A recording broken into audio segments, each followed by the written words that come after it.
안녕하십니까. 김낙곤의 시사 본색입니다. 오늘도 이번 한 주 동안 쏟아진 수많은 뉴스들 속에서 우리 삶과 직결된 이슈를 선정해 그 속의 본질, 본색을 찾아보겠습니다.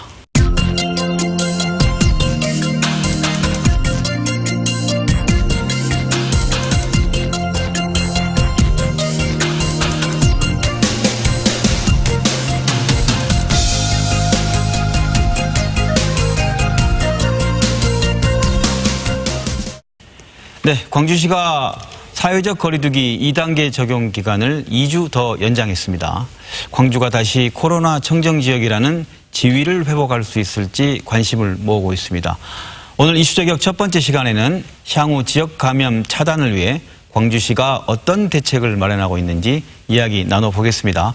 박향 광주시 복지건강국장 나오셨습니다. 안녕하십니까? 네, 안녕하십니까? 네.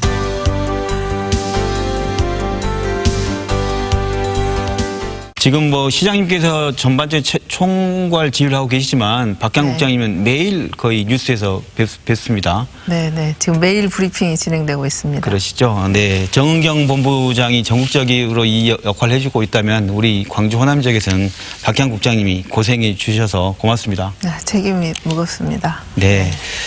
지금 먼저 첫 번째 여쭙고 싶은 건 광주에서 지금 첫 사망자가 발생했다고 합니다. 현재 확진자 중에 고령의 환자는 또 얼마나 되고 앞으로 또 이런 이제 사망자 부분에 또 발생이 있을 수 있는 상황이 있지 않겠습니까? 네, 저희가 지금 이번 후반기 지금 6월 27일부터 확진자 발생하신 분들의 한 50% 정도가 60세 이상입니다. 네. 그래서 저희가 좀 걱정하는 면 중에 하나도 이제 확진자로 판명되신 분들이 되게 고령이 많아서 고령자 같은 경우에는 특히 80세 이상이나 이런 분들은 치사율에 이르는 비율이 높기 때문에 아무래도 저희가 굉장히 많은 치료에라든가 신경을 쓰고 있고 또 치료에 앞서 이제 확진자가 되지 않도록 저희가 많은 노력을 하고 있습니다.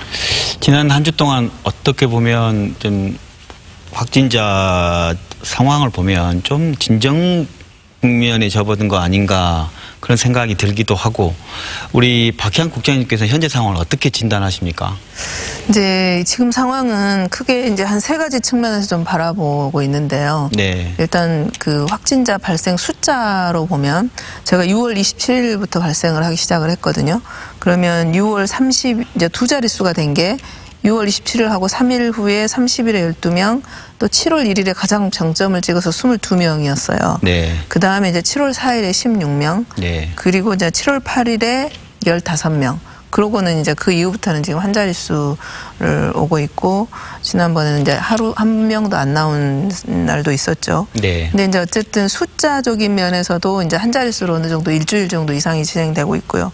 이제 규모로 따지면 이제 과거에 이제 대구하고 비교해 보면 대구 같은 경우는 신천지 신도가 갑자기 몇백 명이 이렇게 발생을 했잖아요. 그래서 그 숫자가 더 늘어나는 확산의 속도하고 이제 저희 같은 경우는 어쨌든 가장 피크로 했을 때도 22명이었고 한 자릿수인 날짜들이 중간중간에 있었기 때문에 그 다음에 접촉자 수가 늘어나는 속도가 이제 대구나 이런 데 비하면 상대적으로 좀 작고요. 네. 현재는 한 자릿수로 간 것이 지금 일주일 정도 지속되기 때문에 조금 하강세로 갈 수도 있겠다라고 보지만 그럼에도 불구하고 저희들이 긴장을 놓칠 수는 없습니다. 사회적 거리두기 우리 2단계로 격상했지 않습니까? 이게 이런 영향이었을까요? 확진자가 감소한 것 어떻게 분석하십니까?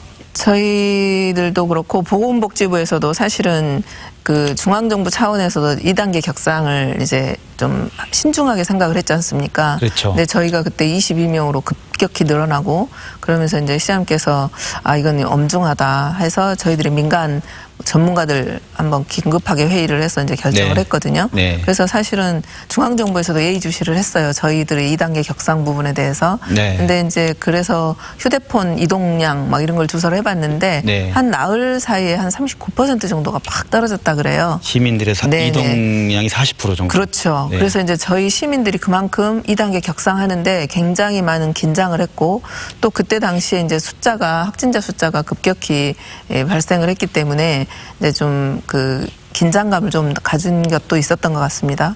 그리고 이제 또 아울러서 저희가 2단계 격상하는 거에는 생활수칙 지키는 거 규정이 굉장히 더 강화됐거든요.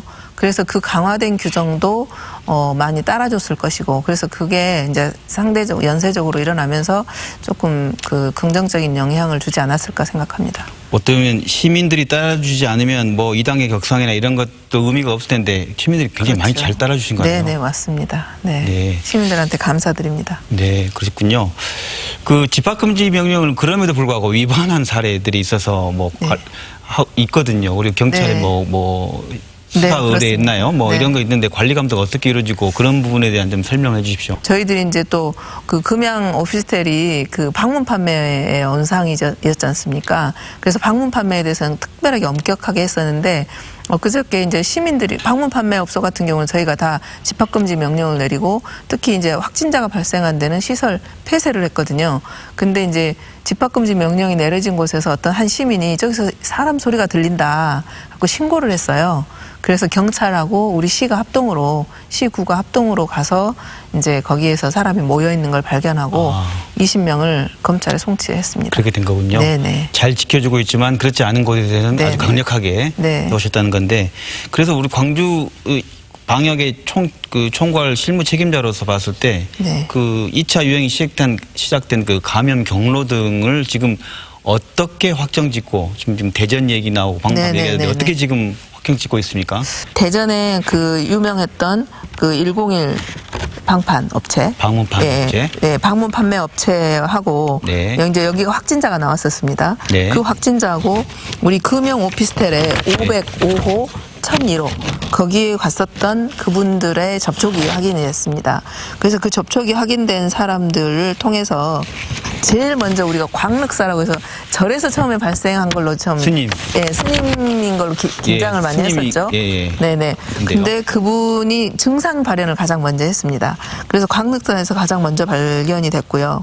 그 다음에 이제 제가 아까 말씀드렸던 이 사랑교회에 다녀셨던 신도분 중에 이 금영 오피스텔을 방문하신 분들이 몇 분 계신 거죠. 그분들이 예배를 보면서 그 예배에 함께 참석했던 분들이 이제 분찬이 된 겁니다. 네. 그분들 중에 두 분이 요양보호사였습니다. 그래서 하나는 동구에 있는 아가페 요양원, 또 북구에는 하늘요양원에 입소자에게 또 전파를 시켰죠. 네. 그리고 또 한 분은 또 그 사우나의 직원이셨어요. 네. 그래서 그 사우나에 있는 직원이 또 전파를 몇 명 시키고 그 중에 한 분이 고시학원에 학원 강사였던 분이 이 사우나를 다녔던 분이셨어요. 그 사우나에 다녔던 분이 또 자기 수강생에게 네. 전파를 시키는 이런 사례가 하나 있었고요. 그래서 여기는 굉장히 긴 단계로 몇 가지가 나왔죠. 그 다음에 또 하나는 우리 이제 그 제주도 여행을 가신 분. 네네. 있었죠. 그분이 네. 이제 또 금영 빌딩을 왔다 갔다 하셨는데 그분 남편분이 내게 전파를 하고 그 남편분 친구분이 배드민턴 동호인이었어요. 네. 그래서 이렇게 또 배드민턴 동호회에 전파를 했고 또 한 가지는 이제 우리 일곡 중앙교회 네. 네. 거기에 교인 중에 한 분이 또 금영 오피스텔을 가신 분이 계셔서 퍼뜨렸고 그 교회에 다녔던 신도분 중에 티월드라는 휴대폰 판매하시는 분이 계셔서 그쪽에 있는 종업원 또 손님까지 전파한 그렇군요. 그런 경로가 다 드러났습니다. 그래서 결론을 내신다면 지금까지 추적한 걸로 결론된다면 대전의 방문 판매로부터 우리 광주의 방문 판매 관련된 분이 접촉을 통해서 우리 광주 지역의 지역 전파를 확산시켰다고 보고 있습니다. 어느 지역에나 방문 판매가 있을 텐데 그 다른 지역보다 광주에 유독 이렇게 발생한 건 뭐라고 보세요? 이제 그 방문 판매가 서울에서 그때 이제 대전도 마찬가지였는데 서울에서 방문 판매가 이제 로 인해서 환자가 발생하고 나니까 굉장히 강력한 제재를 했었습니다. 그래서 그분들이 일부가 이제 밑으로 내려왔다. 그래서 대전으로 왔었는데 네. 그게 좀 지방으로 좀 내려오고 있다라는 그런 낌새가 있었거든요. 그래서 저희들도 사실은 광륵사 처음에 발생하고 났었을 때 하고 확인이 됐을 때 이제 금영빌딩하고의 관계들을 보면서 아 이거는 방문 판매일 수도 있겠다라고 해서 그 금영빌딩 전체를 처음에는 2개의 방만 보다가 금영빌딩 전체를 저희가 조사를 했었죠. 네. 역학조사를. 지금 상황에서 뭐 사회적 거리두기 좀 전에 1단계 얘기도 있었고 그랬는데 격상할 계획도 있습니까? 어떻습니까? 이제 1단계 부분은 네. 저희가 이제 그때 22명 발생하는 시점에서 2단계로 격상을 했고 그 기간 동안 또 시민들께서 상당히 많이 지켜주셨습니다. 그래서 그런데 이제 한때는 또 한 명도 안 나온 사례도 있었지만 안 나온 날도 있었지만 그래도 아직까지는 네. 한 자리 숫자를 유지하고 있고 또 전체적으로 전국 규모에 비해서는 적긴 하지만 2명 정도가 아직은 감염원을 밝히지 않고 있는 상태입니다. 네. 그래서 이제 뭐 일부 소강 상태로 간 거 아닌가 하고 긴장을 놓칠 수도 있겠지만 그래도 아직은 환자가 지속적으로 발생하고 있기 때문에 3단계 격상으로 갈 건지 아니면 1단계로 완화시킬 건지 이런 거에 대한 2가지 가능성을 놓고 저희들이 고민을 했고요. 이제 만약에 한 일주일 정도까지 계속해서 환자 발생이 안 된다거나 또는 환자가 뭐 한두 발생하다 하더라도 민간 전문가들의 의견을 들어서 네. 아 이거는 뭐 감염원이 좀 이상하다 이거는 좀 심각하게 봐야겠다 하면은 1단계 내리지는 않고요. 또 감염원 숫자가 또 상대적으로 뭐 한두 자리 10명 뭐 내외이긴 하지만 아니다 이거는 감염원 소스라든가 이런 것도 더 심각한 상태다 하면 3단계로 격상할 수도 있는 그런 것들을 저희들이 규정을 마련을 했습니다. 예, 그렇군요. 그렇다면 현 시점에서 확진자와 자가격리자에 대한 이런 그 관리가 좀 중요할 것 같은데 네네. 어떻게 되고 있습니까? 저희 이제 확진자 같은 경우는 확진자로 먼저 확인이 되면 가장 먼저 역학조사에 들어갑니다. 네. 근데 이제 개인인 경우에는 개인의 동선, 확진된 날로부터 이틀 정도 전에 범위 동선을 결정하고 그다음에 접촉자를 밀접 접촉자를 확인한 다음에 접촉자에 대해서는 즉시 자가격리 시키고요. 그다음에 동선을 즉시 공개해서 추가 접촉자가 발생되지 않도록 또 접촉자인 경우 빨리 진료에서를 받을 수 있도록 안내를 하고요. 만약에 그 확진된 접촉자의 동선 안에 어떤 시설이 있다. 예를 들면 아까 그런 요양원 아니면 금양 빌딩 또 아니면 무슨 교회 이런 정도가 있으면 또 병원인 경우도 있었지 않습니까? 그러면 저희가 역학조사관이 일단 시설을 파견을 해서 시설에 대한 위험도 평가를 합니다. 그래서 여기에 CCTV도 보고 주변 진술도 듣고 해서 접촉자, 밀접 접촉자의 범위를 가장 먼저 결정하고 그 사람들은 즉시 자가격리 그런 단계들을 이제 진행하는 거죠. 네. 그리고 이제 자가격리자에 있어서는 거의 지금 1대1 정도의 비율로 우리 직원들이 격리를 하고 있습니다. 아, 네. 그래서 대부분의 자가격리자에게는 자가격리 앱을 설치하도록 해가지고 그 앱으로서 그 GIS 시스템하고 연결이 되거든요. 그러면 그분이 집에서 이동을 했을 경우 그게 이제 GIS상에 뜨고 그게 이제 수상하면 저희들이 즉시 전화하고 하는 걸로 찾아내고 있고요. 이제 또 수상한 상황이 감지가 되면 경찰하고 합동으로 네. 현장 방문을 하기도 합니다. 알겠습니다. 확진자와 그 자가격리자를 위한 생활지원책도 내놨던데 어떤 내용입니까? 네네. 네. 지금 자가격리 같은 경우 생활비 지원을 하고 있는데요. 네네. 그 2주 이상 자가격리를 하거나 병원에 입원했을 경우 1인 기준에는 45만 4,900원. 네. 그다음 2인 기준은 77만 4,700원, 3인 100만 2,400원. 4인은 123만 원, 5인은 145만 7,500원을 주고 있고요.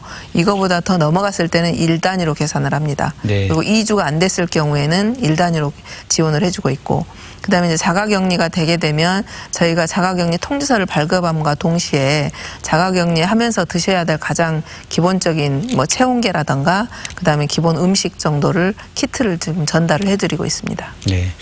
앞으로 뭐랄까요 3차, 4차 확산이 좀 되지 않아야 될 텐데 이와 관련해서 광주시 어떤 대책을 마련하고 있습니까? 이제 저희가 지금 코로나19에 대한 대응책은 크게 이제 2가지 트랙으로 지금 접근을 하고 있습니다. 네. 하나는 확진자가 발생함에 따라서 그 확진자가 접촉자가 더 많이 생기지 않도록 지역 확산이 좀 속도를 늦추기 위한 방법으로 빠른 역학조사, 정확한 역학조사를 통해서 네. 추적 관리를 하고 그다음에 치료를 진행하고 있고요. 이제 저희가 연세 드신 분들이 만약에 감염이 됐을 경우 사망에 이를 수도 있고 위험한 상황이 될 수도 있지 않겠습니까? 그래서 이런 부분에서 선제적 대응이 발생이 필요합니다. 그래서 지난 1주 동안에 그 노인 요양시설이라든가 정신요양시설, 병원 같은 데를 전수조사를 했습니다. 다행히 저희가 이제 전수조사는 전부 음성이 나왔는데요. 이렇게 좀 고위험군에 대해서는 사전조사를 통해서 먼저 미리 발견을, 증상이 나오기 전에 미리 발견하는 그런 접근을 하고 투트랙으로 접근을 하고 있고요. 박희양 국장님께서는 의학을 전공하셨죠? 네네. 의학을 전공한 분의 공직을 맡고 이번 코로나 위기에 이 일을 맡고 있는데 어떠신가요? 솔직하게 소회를 말씀하신다면? 이제 저는 이제 공직 시작을 보건소에서부터 시작을 했고요. 보건소에서 굉장히 시민들이 느끼지 못하는 많은 사업들을 하고 있습니다. 이제 과거에는 아이 덜 낳기 그런 사업들을 많이 했죠. 네네. 뭐 예방접종 놔주고. 근데 요즘에는 국민들의 건강을 증진시키는 사업들을 많이 해요. 그래서 이제 시민들이 질병에 걸리기 전에 미리 예방하는 그런 사업들을 하면서 많은 보람을 느꼈었고요. 이제 시에 와서는 이제 광역 행정을 하기 때문에 이제 보건소 전체 사업뿐만 아니라 일반 이런 감염병 관리에 대한 전반적 관리 이런 것들을 해서 이제 제가 신종플루 그다음에 메르스 그다음에 이제 또 코로나까지 이렇게 겪고 있는데 네. 요즘에 새롭게 생겨나는 많은 신종 전염병들에 대해서 이제 시민들과 함께 이거를 해결해 나가는 그런 것을 통해서 좀 공무원으로서 보람 느끼고 있고 또 복지국장은 또 이런 건강 파트뿐만 아니라 이제 복지 파트가 또 있습니다. 그래서 이런 노인, 장애인 또 일반 그 시민들에 대한 복지 이런 문제를 함께하고 있기 때문에 네. 이제 우리 시민들의 어려운 점 이런 걸 함께하고 있다는 그런 자부심 이런 걸 느끼고 있습니다. 네, 저희도 그런 점에 전문성을 갖고 임해 주시기 때문에 더 신뢰가 가고 그 믿음이 갑니다. 마지막으로 시민들에게 당부하고 싶은 말씀 한번 해주시죠. 당부를 또 하고 또 하고 또 해도 네. 진짜 지나치지 않은 게 정말 마스크 꼭 착용해 주시고요. 현재 상태에서 가장 좋은 백신은 마스크다. 그다음에 이제 접촉 그래서 손 씻기 이것과 함께 병행해 준다면 앞으로 더 확산되는 일은 없지 않을까 생각하고 저희들도 시 방역 체계에서 최선을 다하도록 하겠습니다. 네, 그렇군요. 네. 마스크 쓰는 게 가장 중요하다고 말씀하셨는데 올바른 마스크 쓰는 법이 뭘까요? 이게 이 얼굴 전면에 먼저 이걸 댄 다음에요. 귀에 겁니다. 그리고 가장 중요한 것은 여기 철심 부분을 반드시 손으로 눌러주셔야 이 마스크 쓰는 효과가 있습니다. 왜냐하면 이걸 눌러주지 않으면 호흡을 통해서도 전파될 수 있기 때문에 눌러주지 않으면 그 코로 숨 쉬는 게 밖으로 나갈 수 있거든요. 그래서 반드시 이 철심 부분을 눌러주는 게 가장 중요하다는 말씀드립니다. 네, 알겠습니다. 잘 설명해 주셔서 고맙습니다. 네, 지금까지 코로나19 지역 감염에 대한 광주시 상황과 확산 차단을 위한 방역 대책에 대해서 박향 광주시 복지건강국장님과 이야기 나눴습니다. 오늘 나와주셔서 고맙습니다. 감사합니다.